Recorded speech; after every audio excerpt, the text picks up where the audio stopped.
Companies do a variety of different things. I put them to three categories: the good, the bad, and the ugly. In the good category is something that is entitled agility. Agility was a principle that was found by three people out of Lehigh University: Ken Preiss, Roger Nagel, and Steve Goldman, in a study that was conducted in 1993.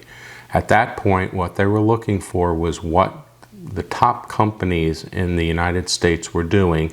When they found those practices, they entitled it agility. So it wasn't something they created, but something they found. Agility essentially has four principles to it.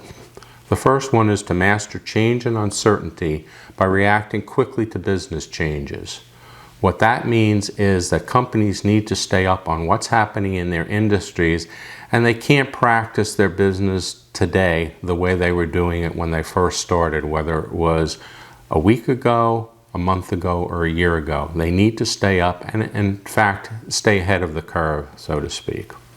The second principle is to enrich customers by providing solutions and not just products.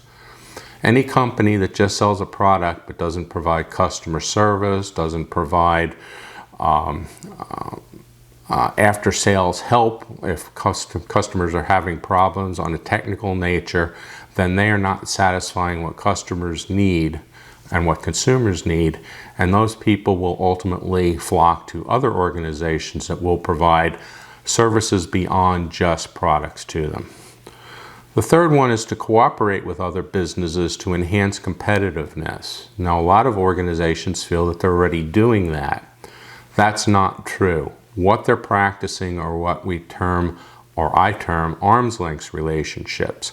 Yes, we all have relationships with companies, but what Nagel and Preiss and Goldman were talking about here is where they're sharing strategic information with each other. They may share resources, whether it's facilities or people, certainly customers. So they're working on a very, very, very close relationship with each other, and not just that arm's length where I have a contract, you fulfill your part, I'll fulfill my part, and all will be well. And if not, I may change you out at some point. The fourth principle is the leveraging of the skills of the employees. Again, companies feel that they do that, but here what we're talking about is that ongoing training and information sharing with the employees and boosting what they're doing so that they are an intimate part of the company, to the point where they may even be involved in making some of the major decisions that happen in a company. I worked for an organization that practiced that, Crayola. The problem there was that even though Crayola owned the children's art market, we were now being influenced by other aspects of the marketplace, where kids could now do other activities besides just creative work with crayons and paints and so forth. Particularly, they were getting into computers and video games, and we had to compete with that. Crayola did that. They narrowed the focus on an age range of 4 to 12-year-olds, provided experiences to them they couldn't get through other activities, and then tried to work in conjunction with those activities to keep their target audience and to maintain their business. And not only was the business maintained, but it actually grew. So it was a very agile company, and we did a wonderful job of continuing to grow the business. Why is it agility important? As I mentioned, this is what the top companies are doing.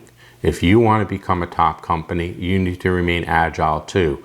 Those that don't will fall by the wayside, and we can probably name many companies like that, like a Blockbuster Video.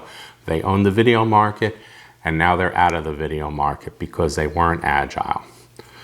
You can learn more about agility in my upcoming book, What About the Vermin Problem, which will be issued in February 2020. Look forward to seeing it and hope you will buy it.